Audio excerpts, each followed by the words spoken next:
Alehim, Haverim. Selamat datang di channel kami. Pada kesempatan kali ini, kita akan membahas sebuah isu yang tengah menjadi sorotan dan perdebatan di kalangan umat beragama, yaitu tentang penggunaan nama Allah. Baru-baru ini, bocoran mengenai dilarangnya nama Allah yang ada dalam kitab suci untuk dicantumkan telah mengejutkan banyak pihak. Pastor Jacob Sulistyo akan memberikan tanggapan mendalam tentang hal ini. Fakta umat muslim menyembah Tuhan yang bernama Allah atau Allah, dan umat Kristen mengenal Tuhan mereka dengan nama Yahweh seharusnya, yang tidak dikenal oleh umat Kristen. Ini menimbulkan pertanyaan yang menarik. Mengapa ada pembatasan dalam penggunaan nama Allah dalam konteks Kristen? Belum lama ini, kita juga mendengar tentang kehadiran Menachem Ali, Kainama, dan Aristo ke Yayasan Lembaga Alkitab Indonesia. Apa misi besar mereka ke sana? Apakah mereka hanya membicarakan nama Allah yang diklaim sebagai milik umat Islam semata? Dalam video ini, kita akan mengupas tuntas masalah ini dan mendengarkan pandangan Pastor Jacob Sulistyo. Mari kita simak bersama untuk mendapatkan pemahaman yang lebih jelas mengenai nama Allah dan implikasinya bagi kedua umat beragama. Jangan lupa untuk like, subscribe, dan aktifkan notifikasi agar tidak ketinggalan update dari kami. Shalom Bapak Ibu Saudara-saudari dimanapun berada. Kembali berjumpa dengan saya Pendeta Jacob Sulistyo. Video saya kali ini akan menanggapi video yang berjudul Bocor Misi Besar Menachem Ali, Kainama, dan Aristo ke Yayasan Lembaga Alkitab Indonesia dari channelnya Pilpait, yang linknya saya taruh di deskripsi video ini. Dari video tersebut, saya mulai menanggapi mulai menit ke-5 detik ke-14 sebagai berikut. Menurut saya, dengan dan tanpa kata Allah dalam Alkitab bahasa Indonesia tidak akan merubah iman Kristen. Video tadi mengatakan dengan dan tanpa kata Allah dalam Alkitab bahasa Indonesia tidak akan mengubah iman Kristen. Hal tersebut kurang tepat. Justru dengan menggunakan kata nama Allah dalam Alkitab bahasa Indonesia lah yang mengubah iman Kristen. Karena kitab suci yang berbahasa Ibrani maupun Yunani tidak ada kata nama Allah. Bahkan kitab suci Kristen berbahasa Inggris pun tidak ada kata nama Allah. Dengan kedatangan Profesor Menachem Ali, Aristo, dan Kainama, jika benar ke Yayasan Lembaga Alkitab Indonesia untuk meminta agar nama Allah jangan dipergunakan dalam kekristenan, sebagai umat Kristen yang baik, seharusnya justru berterima kasih kepada mereka karena meluruskan iman Kristen dan sekaligus umat Islam tidak merasa terganggu dengan pemakaian kata nama Allah di dalam kitab sucinya umat Kristen. Orang Kristen di Indonesia itu memang aneh. Sudah ada nama Tuhannya sendiri tidak dipergunakan, padahal Tuhannya sendiri menghendaki namanya dipanggil atau disebut-sebut. Malah nama Tuhan kepercayaan lain dipaksakan harus ada dan tidak boleh hilang. Karena kata Allah dalam Alkitab itu bukan sebuah nama tapi predikat, jadi tidak akan berpengaruh. Tadi dikatakan kata Allah di Alkitab bukan sebuah nama tapi predikat, jadi tidak akan berpengaruh. Itu keliru besar, karena Yayasan Lembaga Alkitab Indonesia telah membuat kata nama Allah menjadi sebutan atau predikat dan sekaligus sebagai nama diri. Contohnya, dalam kitab Kejadian pasal yang ke-33 ayat yang ke-20, Yayasan Lembaga Alkitab Indonesia menerjemahkannya demikian. Ia mendirikan mezbah di situ dan dinamainya itu Allah Israel ialah Allah. Perhatikan kalimat Allah Israel ialah Allah. Menurut tata bahasa Indonesia, artinya ada Allah yang disembah oleh Israel namanya Allah, atau Allahnya Israel bernama Allah. Jadi Allah dijadikan sebagai sebutan sekaligus sebagai nama diri. Ini telah menyebabkan iman Kristen berpaling karena Israel tidak pernah menyembah Tuhan yang bernama Allah, dan telah melukai hati umat Islam karena di dalam Al-Quran Allah itu merupakan nama yang mutlak, tidak boleh diganti jadi sebutan ataupun sebagai yang lain. Orang Kristen bisa menggunakan kata Elohim biar aman. Dan justru ini menunjukkan bahwa Tuhan kita memang berbeda. Ini baru benar. Karena kata Elohim merupakan predikat atau sebutan yang tidak bermasalah, dan iman Kristen dengan Islam memang berbeda, jadi tidak perlu disama-samakan.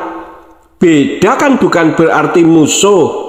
Yang penting masing-masing berjalan di relnya sendiri-sendiri dan tidak memaksakan kepercayaan orang lain untuk harus dipercayai, sehingga meskipun beda kepercayaan namun bisa hidup rukun berdampingan sebagai sebangsa dan setanah air di negara kesatuan Republik Indonesia yang kita cintai bersama ini.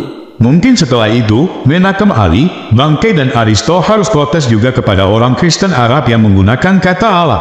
Menurut saya tidak perlu protes dan mengurusi Kristen Arab, karena yang dibicarakan konteksnya untuk Indonesia. Apakah mentang-mentang Kristen Arab menggunakan kata nama Allah berarti Kristen Indonesia bisa menggunakan dan legal menggunakan kata nama Allah? Ingat, akar iman kepercayaan Kristen itu bukan ke Arab atau ke Kristen Arab. Akar iman kepercayaan Kristen itu, termasuk Kristen di Indonesia, itu ke Ibrani bukan ke Arab. Seandainya yang diadopsi Kristen Arab itu nama Uzza atau nama Manat, apakah Kristen Indonesia juga melegalkan menggunakan nama Uzza atau nama Manat yang adalah nama dewanya orang Arab kuno suku Quraisy? Ada nama Tuhannya sendiri dibuang, tapi nama sesembahan kepercayaan lain kok justru dipaksakan harus ada. Apakah hal ini logis? Coba pikir dengan akal sehat. Bicara sejarah, kenapa tidak mengacu ke sejarah yang awal, yaitu kitab sucinya sendiri yang jelas lebih tua daripada melegalkan yang tidak ada dalam kitab sucinya sendiri, bahkan memiliki otoritas melebihi kitab sucinya sendiri. Jelas tadi dikatakan kata nama Allah dipakai oleh politeis maupun monoteis, karena yang monoteis mengadopsi dari politeis. Karena yang monoteis dari Israel tidak ada nama Allah. Monoteis dari Israel ada nama sesembahannya sendiri, yaitu Yahweh, dan orang Yahudi tidak pernah mengubah nama Yahweh menjadi Allah. Sejarah dan asal-usul kata Allah. Apakah kata Allah sebagai nama Tuhan itu hanya digunakan oleh umat Islam saja? Jawabnya jelas tidak. Berbagai kajian kesejarahan dan arkeologi menunjukkan bahwa kata Allah ini sudah ada jauh sebelum Islam lahir pada abad ke-7 di Makkah, dan dipakai sebagai nama Tuhan oleh berbagai kelompok agama, baik monoteis maupun politeis, di Arab dan Timur Tengah kala itu. Benar, memang orang Kristen Arab menggunakan nama Allah sebelum Islam lahir. Jadi Kristen Arab terlebih dahulu sebelum Islam menggunakannya. Karena Kristen Arab mengadopsi satu di antara 360 dewanya orang Arab kuno zaman jahiliyah suku Quraisy, dan kata nama Allah tidak ada kaitannya dengan kekristenan dan bukan sebagai sinonim dari kata Tuhan. Coba perhatikan video ini. Kalau bicara sejarah, sebelum Islam lahir, Allah itu merupakan nama diri dari satu di antara 360 dewanya orang Arab kuno zaman jahiliyah. Kita lihat bersama buktinya. berdasarkan sejarah tertulis di buku-buku berikut ini. Seperti agama-agama manusia, bidah-bidah di Indonesia, Islam in Light of History, Jerusalem Countdown dengan pembahasannya Who is Allah, The Unfinished Battle Islam and the Jews, bahkan buku teologianya Islam sendiri yang berjudul Passing Over Melintas Batas Agama, dan masih banyak lagi lainnya, menerangkan siapakah Allah itu sesungguhnya, asalnya dari mana, sebelum Islam lahir sudah diadopsi oleh Kristen Arab, lalu diadopsi lagi oleh Islam, dan di Indonesia diadopsi lagi oleh Kristen dan Katolik. Silakan videonya di pause untuk dibaca terlebih dahulu buku-bukunya. Allah bukan merupakan panggilan di Indonesia. Kalau Allah itu panggilan, itu memiliki arti dan persepsi yang sama dari berbagai pandangan, seperti kursi yang merupakan adopsi dari bahasa Arab al-kursi, memiliki makna dan persepsi yang sama, yaitu tempat untuk duduk. Baik Kristen, Islam, Hindu, Buddha, aliran kepercayaan memiliki makna dan persepsi yang sama.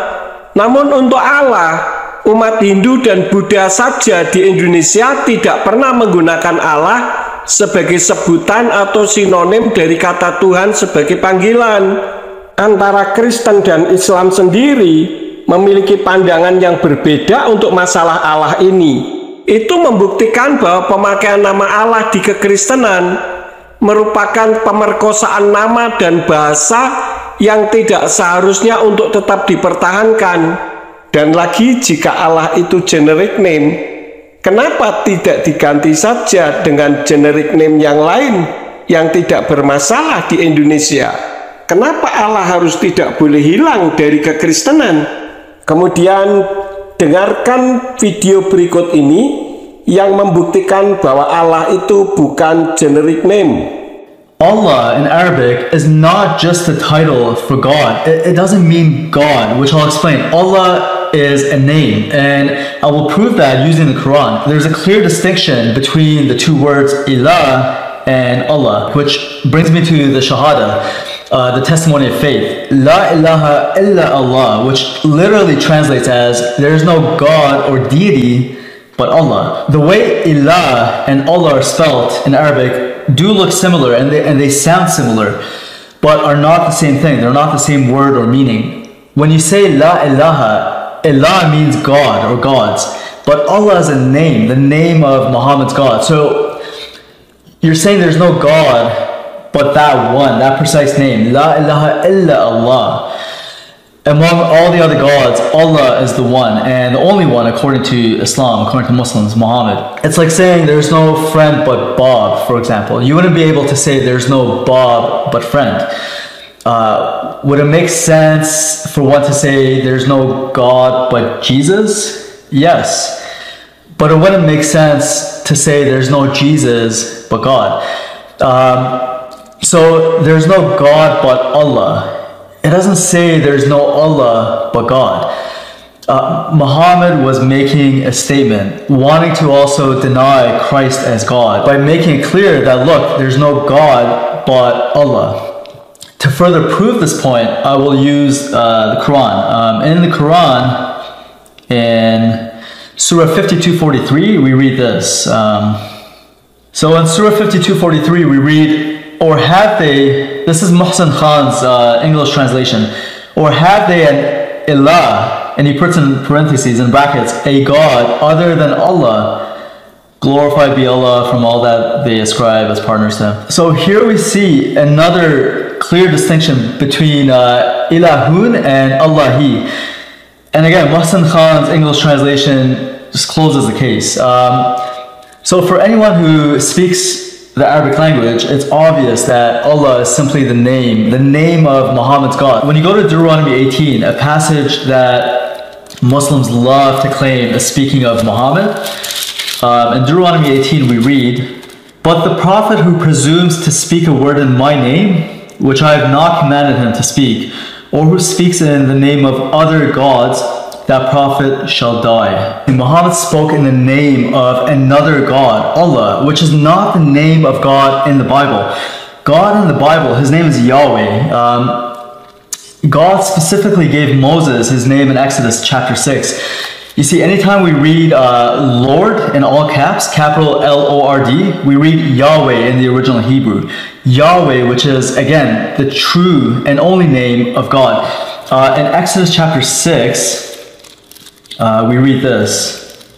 And God spoke to Moses and said to him, I am the Lord. I appeared to Abraham, to Isaac, and to Jacob as God Almighty, but by my name, Lord, I was not known to them.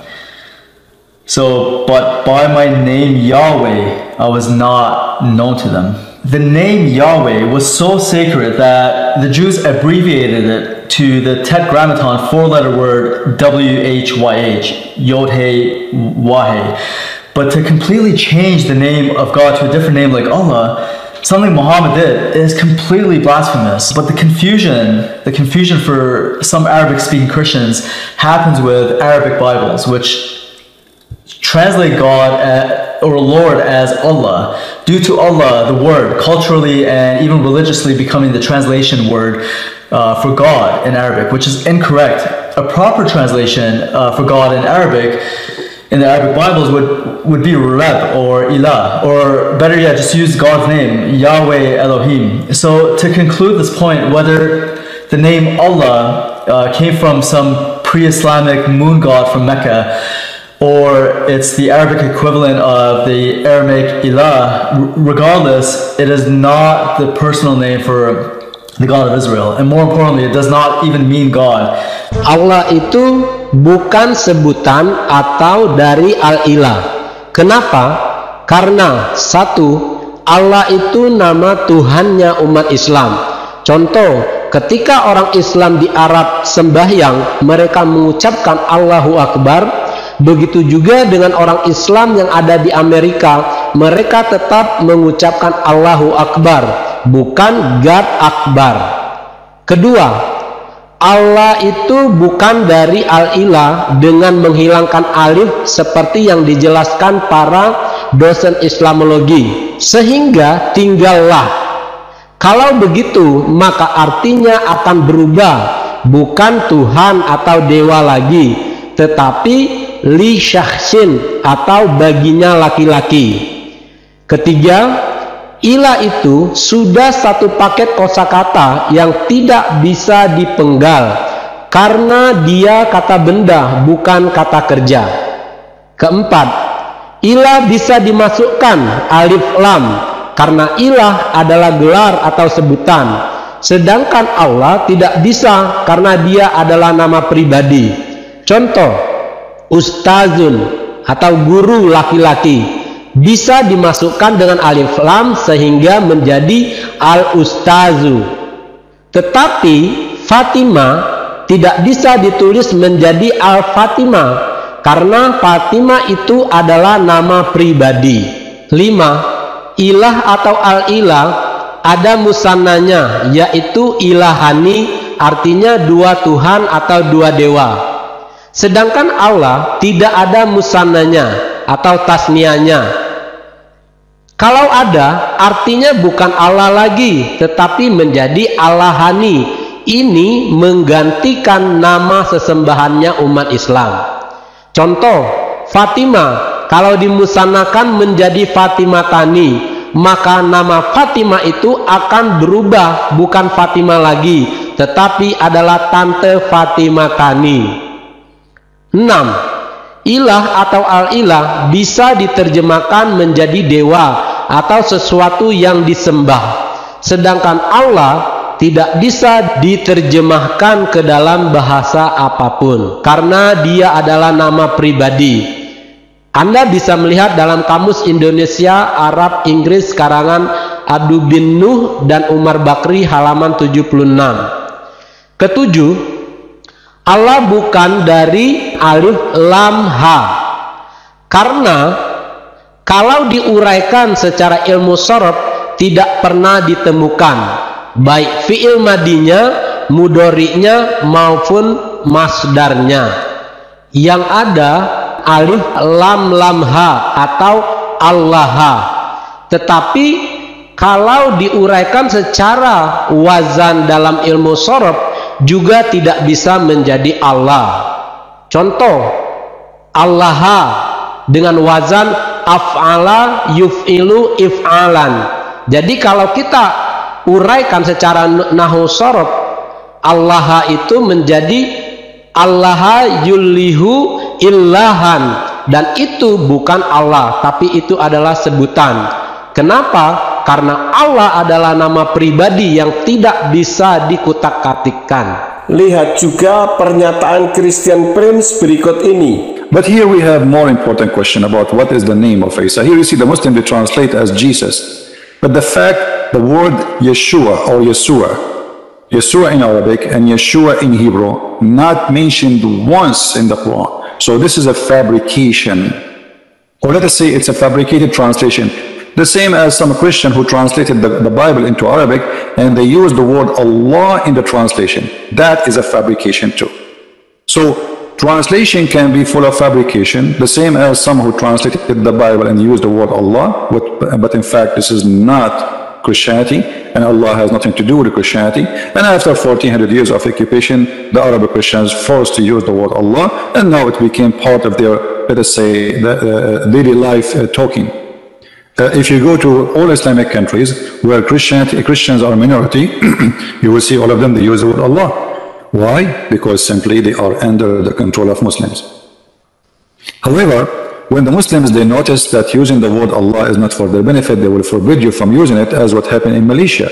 In Malaysia, they made the court order that no Christian should use the word Allah in a church, because that is the name of the God of the Muslims, and I agree with the court actually. They should not use it, and any Christian who used the word Allah, he should refrain from using it, for this is a pagan word and have nothing to do with us. So I agree 100% with the court of Malaysia, which is saying Allah is a name of the God of Islam and have nothing to do with the Christians. Why the Muslims in that country, they were upset from Christian using that word? Because they noticed a lot of Muslims converting out of Islam. So they said to themselves, maybe the missionaries, because they are using the word Allah when they speak to the Muslims, make the Muslims easy transaction from the cult of Islam to Christianity. And as I say, it's wrong to use the word Allah, for this is a pagan name. It's not the word mean God. It's a name of a God which is a pagan God, exists before Islam. Yeah, that's what is wrong to use. There's many Bible translations, they are using the word Allah. That's absolutely false translation, and we should avoid saying the word Allah, praying to God. But you can say, I mean, there's so many, like especially in the Middle East, their generation, they learn nothing but saying the word Allah. But this is false name, false God. It's a big mistake Christians they do when they use it. But people, they are inheriting false inheriting, and the one to blame actually is the priest. Most of the priests are just doing business. Sadly. Ada banyak nama untuk menyebut Tuhan dalam tradisi masyarakat Arab waktu itu, termasuk Allah ini. Itu kan untuk masyarakat Arab. Kenapa jadi ikut-ikutan ke Arab? Lalu untuk apa punya kitab sendiri tidak diikuti? Berarti tidak mengimani kitabnya sendiri dong. Hingga kini, selain umat Islam, nama Allah juga dipakai untuk menyebut Tuhan oleh sejumlah kelompok agama seperti umat Kristen Arab, Koptik, Maronite, Melkite, Babisma, di Persia, Iran, umat Kristen Malta, dan Yahudi Misrahi atau Misrahim, bahasa Arab, Al-Masyrikiyun, yaitu umat Yahudi asli Timur Tengah sejak era biblikal sampai sekarang. Semua yang dikatakan tadi kan hanya nama komunitasnya saja, bukan mengacu kepada isi asli kitab yang diyakininya sendiri. Intinya sama, yaitu kitabnya Kristen yang berbahasa Arab yang mengadopsi satu di antara 360 dewa atau sesembahannya orang Arab suku Quraisy zaman jahiliyah. Dan itu kitab terjemahan, bukan kitab asli. Artinya tergantung pada penerjemahnya. Saya akan buktikan kalau penerjemah kitab suci berbahasa Arab itu mengalami kebingungan dalam menerjemahkan kitabnya ketika sampai kepada nama diri Yahweh. Kalau saya bicara harus disertai bukti, bukan asal ngomong saja. Contohnya dalam kitab suci Alkitabul Muqaddasu wahwal asfarul ahdainil qodimi wal jadid, atau perjanjian lama dan perjanjian baru, mutarjama minal lughotil asliyah, atau diterjemahkan dari bahasa asli Nidaur Roja Stuttgart Almania atau Yayasan Nidaur Roja Stuttgart Jerman. Untuk kitab Keluaran pasal 3 ayat yang ke-15, nama Yahweh tidak diubah. Dengarkan pembacaannya oleh teman saya berikut ini ya. Keluaran 3 ayat 15 atau Siprul Khurujis Salis al-ayatul khamisah asyar. Bunyinya, wa qala Allahu aidan li Musa hagaza taqulu li bani Israil Yahwa ilahu abaikum ilahu Ibrahim wa ilahu Ishaq wa ilahu Ya'qub arsalani ilaikum hadza ismi ilal abadi wa hadza zikri ila daurin fadaur. Namun dalam kitab Arabic Bible yang diterbitkan oleh Bible Society, nama Yahweh pada kitab Keluaran 3 ayat yang ke-15 telah berubah menjadi sebutan. Coba dengarkan pembacaannya yang berikut ini.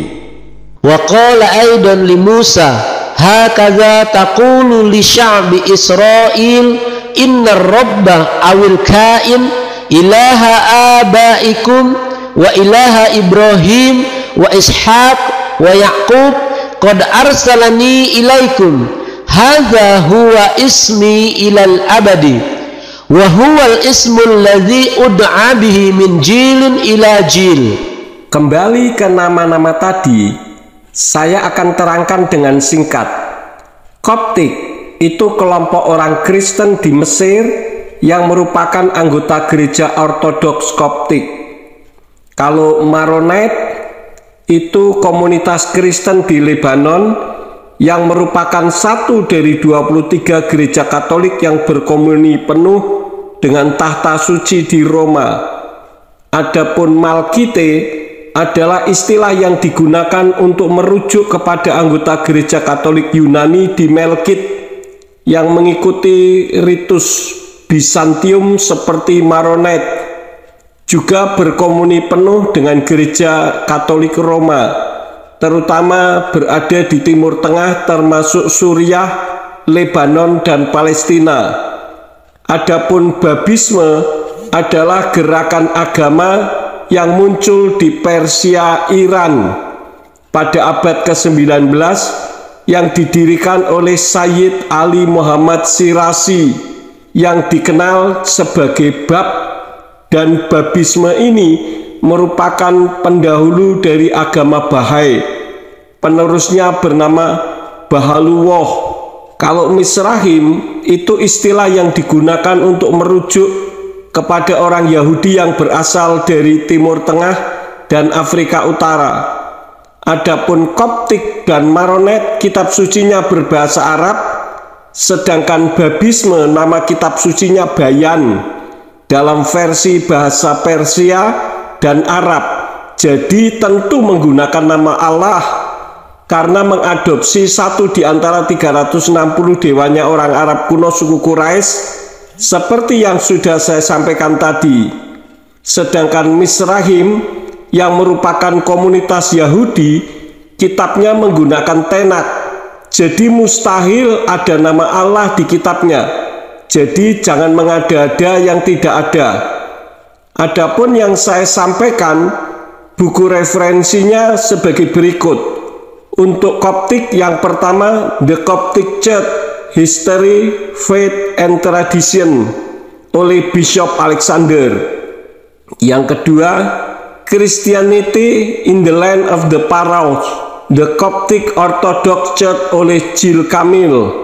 Untuk Maronite, referensinya ada di buku yang berjudul Maronite History oleh Mati Mosa. Yang kedua, The Maronite Origins of an Antiochian Church oleh Bernard Heiberger. Adapun referensi Melkite ada di buku yang berjudul The Melkite Church, An Historical and Ecclesiastical Sketch of Byzantine Catholic of Syria oleh Cyril Korolevsky. Yang kedua, The Eastern Churches, A Brief Survey oleh Adrian Fortescue. Untuk babisme dapat ditemukan di buku yang pertama, The Dawnbreakers, Nabil's Narrative of the Early Days of the Baha'i Revelation, yang diterjemahkan dan diedit oleh Shogi Effendi. Yang kedua, The Baby and Baha'i Religions from Messianic Shiism to a World Religion oleh Peter Smith. Adapun buku referensi untuk Misrahim bisa dilihat di buku-buku yang berjudul yang pertama, The Jews of Arab Lands, A History and Source Book oleh Norman A. Stillman. Yang kedua, A History of the Jews in North Africa oleh H.G. Hirschberg. Buku-buku tersebut memberikan wawasan mendalam mengenai sejarah, keyakinan, dan tradisi masing-masing kelompok tadi. Ada sejumlah perbedaan pendapat mengenai asal-usul kata Allah. Ini yang dikemukakan oleh para sejarawan dan filolog, baca, ahli bahasa Arab klasik. Ada yang menganggap bahwa kata Allah itu spontanitas saja, murtajal, diucapkan oleh masyarakat Arab. Ada pula yang menganggap dari kata lah, yang berarti agung dan tersembunyi. Tetapi mayoritas berargumen bahwa kata Allah dalam bahasa Arab itu merupakan bentuk kepadatan dari kata al, seperti the dalam bahasa Inggris, dan ilah, Tuhan. Allah itu bukan bahasa. Allah itu nama diri atau personal name. Terbukti Quran berbahasa Inggris pun tidak menerjemahkan nama Allah menjadi God, dan Quran berbahasa Belanda juga tidak menerjemahkan nama Allah menjadi Hir. Jadi tidak perlu membutuhkan ahli bahasa Arab, karena yang jadi pembahasan kita bukan bahasa, melainkan nama diri. Jadi kata Allah itu artinya the God atau Tuhan yang itu. Menariknya, kata yang kurang lebih sama dengan kata Allah ini juga ditemui dalam bahasa-bahasa rumpun Semitik lain yang jauh lebih tua daripada bahasa Arab, seperti bahasa Aram dan Hebrew. Dalam bahasa Aram, misalnya, kata Allah ini ditulis Elah, Elaha, atau Alaha dalam bahasa Aram dialek Syriak yang digunakan oleh gereja Assyria di Timur Tengah, yang artinya simpel, Tuhan. Allah bukan sama dengan the God, karena Allah itu nama diri, sedangkan the God atau Tuhan yang itu adalah predikat atau sebutan. Elah atau Elaha juga bukan Allah, karena Elah atau Elaha itu sebutan atau predikat, bukan nama diri atau personal name, dan bukan derivat dari Allah atau sesuatu yang berasal dari sesuatu yang lain, ataupun sebaliknya. Jadi antara sebutan dan nama diri jangan dicampur aduk. Masyarakat Assyria itu kini tersebar di Suriah, Irak, Iran, dan Turki. Dalam Hebrew Bible, Tuhan juga disebut sebagai Eloah, singular, Elohim, plural, juga El. Eloah, Elohim, El memang dipakai untuk menyebut Tuhan. Ya tidak masalah, karena Eloah, Elohim, dan El itu sebutan atau predikat, bukan nama diri. Tidak ada Tuhan bernama Eloah, Elohim, atau El dalam kitab berbahasa Ibrani. Jadi, jelasnya, masyarakat Arab yang Yahudi dan Kristen waktu itu, maupun masyarakat Arab non-Yahudi dan Kristen, juga menyebut Allah untuk menyebut Tuhan. Karena itu tidak heran jika umat Arab Kristen dan Yahudi hingga kini menyebut nama Tuhan dengan sebutan Allah. Masyarakat Yahudi Arab dan Kristen waktu itu ya boleh-boleh saja menyebut Allah, karena menggunakan kitab yang berbahasa Arab yang merupakan kitab terjemahan yang sudah saya terangkan sebelumnya, bahwa penerjemah kitab Kristen berbahasa Arab kebingungan dalam menerjemahkan nama Tuhan Sang Pencipta, yaitu Yahweh, yang seharusnya tidak boleh diterjemahkan karena itu nama. Sedangkan di kitab berbahasa Arab pun menggunakan ilah atau Rab sebagai sebutan atau predikat untuk menyebut diri Tuhan, dan Kristen Arab memanggil nama Sang Pencipta bukan Allah tetapi Yahweh. Coba dengar bunyi kitab Yeremia 33 ayat yang kedua berikut ini. Yeremia pasal 33 ayat 2 atau Sifru Irmia Salis wa Salasin al-ayatus tsaniyah. Bunyinya, hakaza qala ar-rabbu sani'uha ar-rabbu musawwiruha liyustabbitaha Yahwahu ismuhu.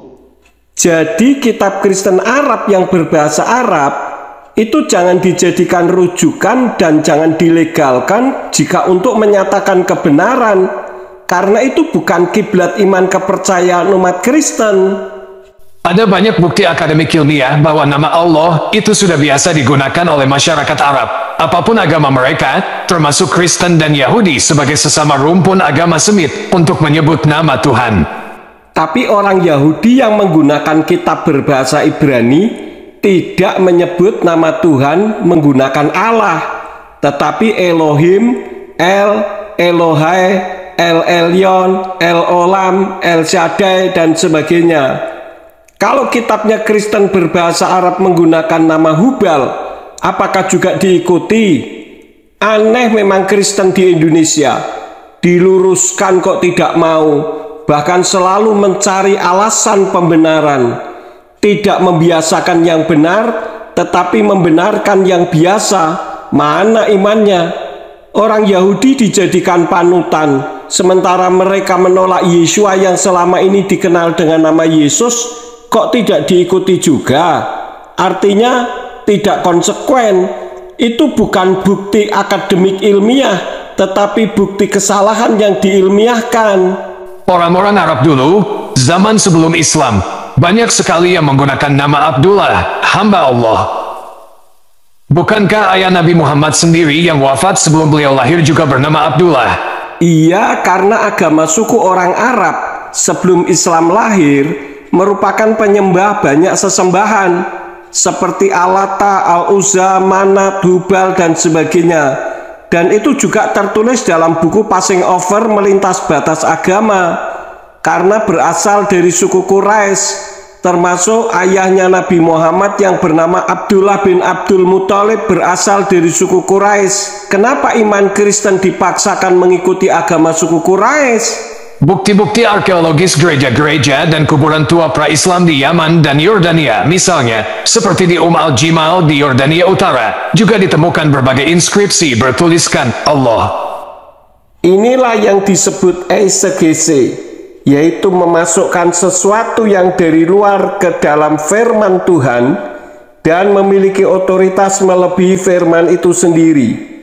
Allah yang sudah disebut sebelum Islam lahir sebagai dewa tertinggi, yaitu pencipta yang bersanding dengan nama-nama berhala yang lain, seperti yang sudah saya sebutkan di depan, tetap disebut-sebut dan diharuskan untuk tidak boleh hilang dari kekristenan.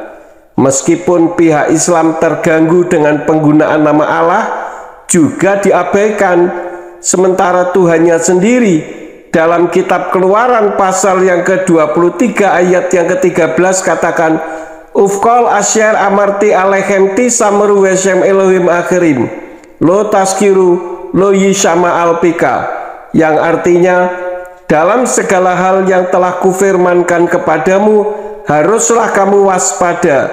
Juga nama sesembahan-sesembahan lain jangan kamu sebut-sebut, itu jangan keluar dari mulutmu. Dan yang punya nama menghendaki namanya disebut agar tidak dilupakan orang, seperti yang tertulis di dalam kitab 1 Tawari 16 ayat yang ke-8 yang berbunyi, Hodu la Yahweh kiru vesmu hodiu fa'amim alilotai, yang artinya, bersyukurlah kepada Yahweh, panggillah namanya, beritahukanlah perbuatan-perbuatannya di antara bangsa-bangsa.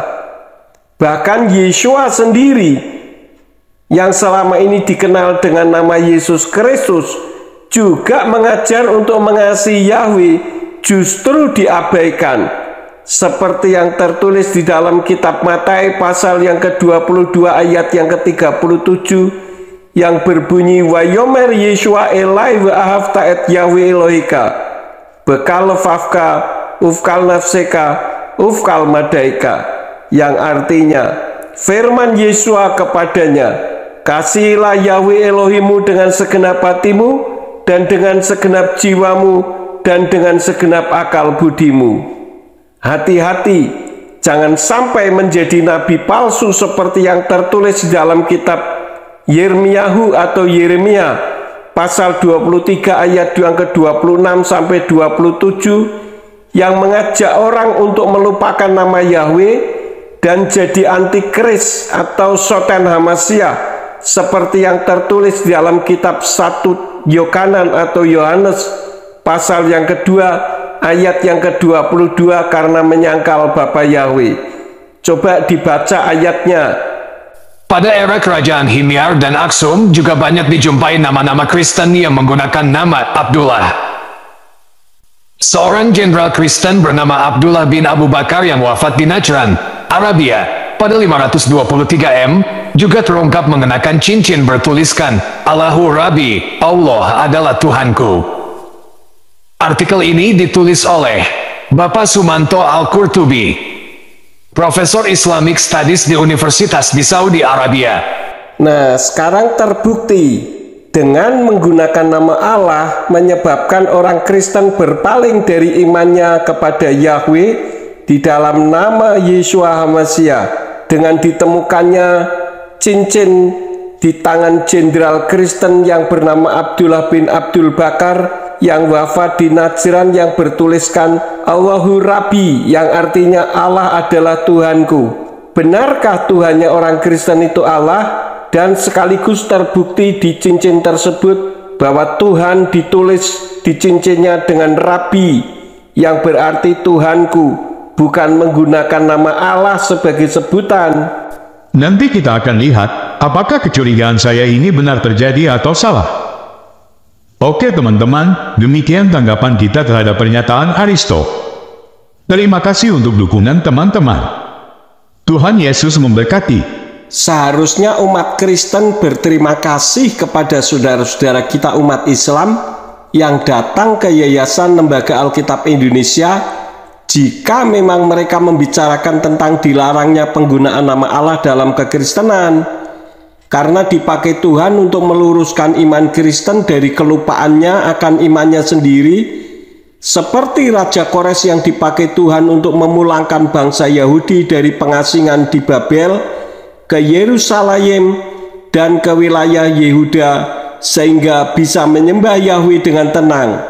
Sebenarnya sudah banyak sanggahan-sanggahan saya tentang jangan dipergunakannya nama Allah dalam kekristenan untuk menghormati saudara kita umat Islam yang sudah menjadikan Al-Quran sebagai rujukan penggunaan nama Allah sebagai nama sesembahannya.